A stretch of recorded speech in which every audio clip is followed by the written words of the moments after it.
আমি সরকারের প্রতি আহ্বান জানাবো, যদি বিচার না করতে পারে, যদি খুনিকে খুনি হিসাবে বলতে আপনাদের ভালো লাগে, অস্বস্তি লাগে, তাহলে ক্ষমতা থেকে ক্ষমতায় থাকার নৈতিক অধিকার আছে, এই জিনিসটা আপনার নিজের একেবারে গণহত্যাকারী 16-17 বছর ধরে, এটা 1 মাসের ব্যাপার না, 16-17 বছর ধরে নির্বিচারে খুন করেছে, লুট করেছে এবং দেশটাকে ধ্বংস করেছে এবং বাংলাদেশটাকে একটা অকার্যকর রূপান্তরিত করার নিয়ে গেছে। এখনো পর্যন্ত আমরা বিচারের আওতায় আনতে পারি। তদন্তের নামে 6 মাস আমরা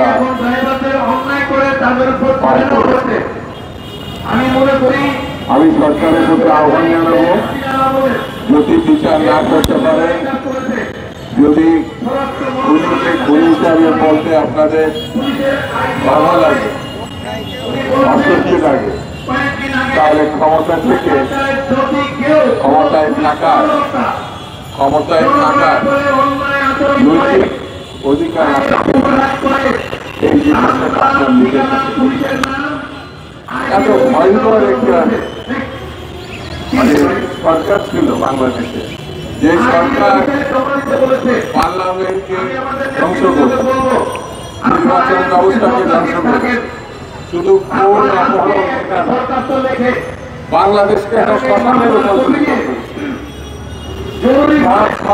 যে রাষ্ট্রকে শ্মশান বানিয়েছে, সেই রাষ্ট্রকে পুনর্জীবিত করার জন্য যেসব পদক্ষেপ নেওয়া উচিত ছিল, যে ভূমিকা থাকা উচিত ছিল, আমরা তার লক্ষণ দেখতে পাচ্ছি।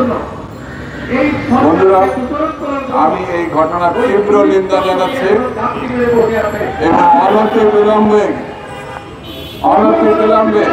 শেখ হাসিনার যথাযথ বিচার করে তার এবং তাদের দোষর খুনিদের দোষর বিচার করে যথাযথ ব্যবস্থা গ্রহণের আহ্বান জানাই। বক্তৃতা আমি বেশি করবো না, কারণ এখানে যারা বক্তা স্পষ্ট করে বিস্তারিতভাবে তারা আলোচনা করে। বন্ধুরা, গতকাল আমরা যে ঘটনাটা দেখলাম 6 মাস পরে, যেখানে মানুষদেরকে নারকীয় ভাবে আটকে রাখা হতো, গুম করে রাখা হতো, সেই জায়গাগুলো সোশ্যাল মিডিয়াতে যেসব ঘটনার কথা আসছে, পত্র পত্রিকা আসছে, সেগুলো দুঃখজনক, ভয়ঙ্কর এবং বিপজ্জনক। যেখানে যাদেরকে ধরে রাখা হয়েছিল সেখানে সামরিক বাহিনীর কর্মকর্তারা ছিল বলে আমরা জানতাম, সেখানে রাজনৈতিক দলের নেতৃবৃন্দ সেখানে বন্দী এবং অমানবিক জীবনযাপন করেছে। সেইসব সংগঠনের কোন নেতা নেত্রীকে সেখানে আহ্বান করা, দেশের কোন সাংবাদিককে এই আয়নাঘর পরিদর্শনের সময় নিয়ে যাওয়া হয়, বিদেশি সাংবাদিক নয়, সেটা দুঃখজনক ঘটনা। আমার কাছে এই কারণে মনে হয় সরকার খুব বিশৃঙ্খলাপূর্ণ পরিবেশের মধ্যে আছে।